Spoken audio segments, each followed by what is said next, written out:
Yang di-Pertuan Agong, Sultan Ibrahim berkenan menggunakan sumbangan peribadi 25,000 kampit beras 10 kg kepada asnaf sepanjang Ramadan tahun ini. Sumbangan berkenaan dikurniakan kepada asnaf di sekitar Ibu Negara. Selain itu, Sultan Ibrahim juga berkenan mengurniakan sumbangan beras kepada 194 kaki tangan Istana Negara serta Istana Melawati di Putrajaya. Kurniaan Seri Paduka Baginda disampaikan oleh Datuk Pengelola Bijaya Diraja Istana Negara, Datuk Zailani Hashim.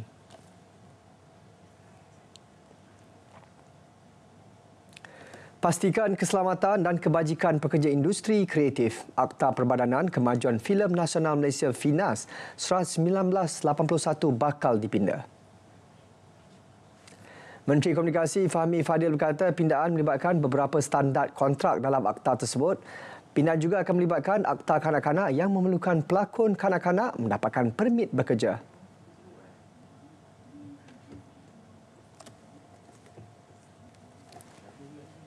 Saya telah minta Datuk Kamil Pengerusi dan juga Datuk Azmir CEO FINAS untuk meneliti.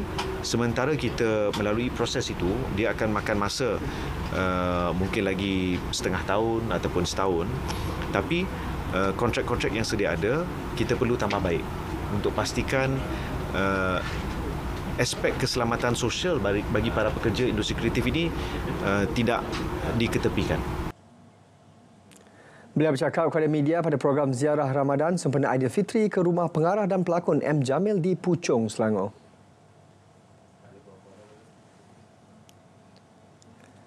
Kesalahan alat penimbang, tiada tanda harga dan promosi mengelirukan. Antara kesalahan tertinggi direkodkan Ops Pantau pada 12 Mac hingga 4 April lalu melalui pemeriksaan KPDN di 38,000 premis di seluruh negara. Menterinya Datuk Armizan Muhammad Ali berkata sebanyak 164 kompaun bernilai hampir RM600,000 telah dikeluarkan kepada premis atas pelbagai kesalahan. Berkaitan dengan aduan tentang harga barang, cuma harga barang ini kita serve notice kepada peniaga. Begitu juga ada juga aduan tentang dengan alat timbang sukat pun ada. Ada juga aduan berkaitan dengan promosi yang mengelirukan. Dan juga tanda harga. Tidak meletakkan tanda harga itu. Beliau berkata demikian selepas melakukan lawatan kerja ke Pusat Arahan Penguatkuasa ECC KPDN di Putrajaya. Pengguna boleh membuat aduan melibatkan isu bekalan dan harga barangan menerusi sistem pengurusan penguatkuasaan bersepadu yang diurus ECC. Segala aduan akan disiasat dalam tempoh 24 jam. Tiada aduan berhubung pelanggaran skim harga maksimum musim perayaan SHMMP sempena Hari Raya Aidilfitri 2024 di sekitar Ibu Negara.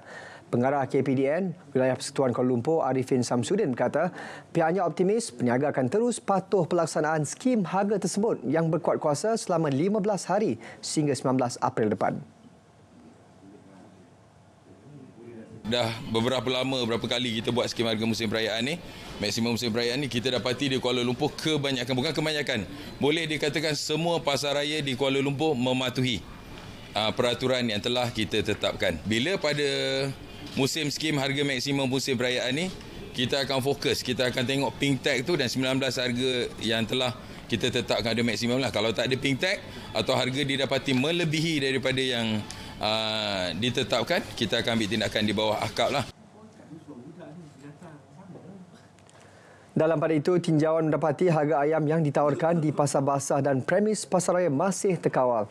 Peniaga patuh harga siling ayam yang ditetapkan meskipun bahan mentah itu tidak dimasukkan dalam senarai SHMMP Hari Raya Aidilfitri 2024.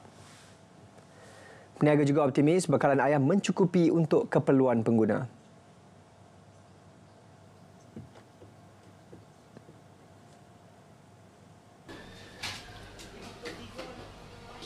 Hari ni boleh katakan ramai juga lah orang. So ayam pun habis. Baru 3 jam je tu. Harga buang masa ni memang 94 kita jual. Itu harga kawalan. Alhamdulillah tak macam yang dulu. Kalau dulu datang pun RM9 kena jual RM92. Sekarang sudah jual RM94, harga lagi turun sikit lah daripada dulu.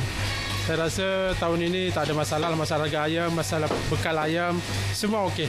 Semua berjalan dengan baik. Ini tak ada keluhan lah untuk pembeli kita. Ada orang dah biasalah dengan harga ni. Kata okey saja. Pembeli yang ditemui turut berpuas hati dengan harga ayam di pasaran ketika ini. Harga berpatutan, insya-Allah, sebab saya regular dia. Diorang harga tetap. Kalau murah, diorang kasih murah. Itu yang bagusnya. Contoh diorang menjual, kalau tak ada untung pun tak boleh juga. Setidak kena ada untung. Kena buat pemantauan seluruh pasar. Sejarah hitam bergelar penagih dadah sebelum ini ternyata mengubah perjalanan hidup 30 penghuni Teduhan Kasih Sungai Buloh, kendalian Persatuan Pengasih Malaysia Pengasih. Siapa sangka kesemua mereka kini mampu berbakti kepada masyarakat melalui hasil tanaman dan haiwan ternakan. Maiza Musa Al-Bakri ada perinciannya.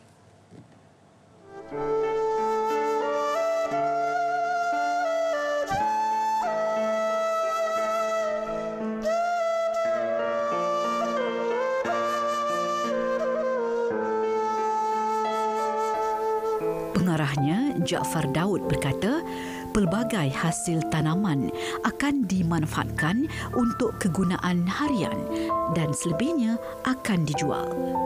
Manakala ternakan seperti kambing akan dijual bagi memenuhi permintaan majlis akikah. Jadi alhamdulillah, kalau kita tengok kat sini pun pagar tak ada. Pagat pun tak ada, kan? Konsep dia lain sikit. So betul-betul pemulihan dalam komuniti lah. Ya. Community base, kan? Di samping itu, penghuni di sini turut diterapkan dengan ajaran agama selain terbabit dalam aktiviti kemasyarakatan di kampung berdekatan. Pengguna dadah ni dia banyak isolasi. Dia banyak isolate diri.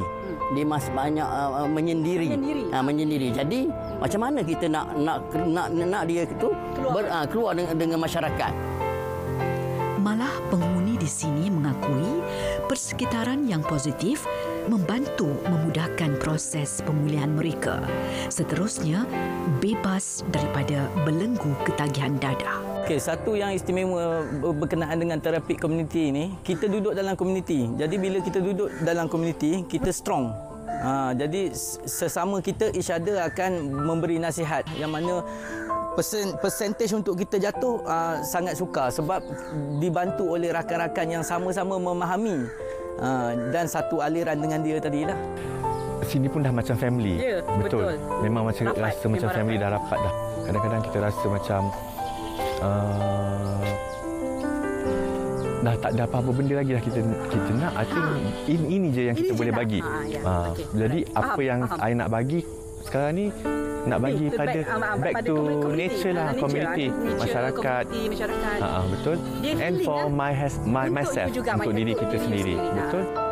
Pengaruh rakan pelatih, sokongan daripada semua ahli keluarga dan juga rawatan susulan amat penting dalam proses rawatan dan juga pemulihan.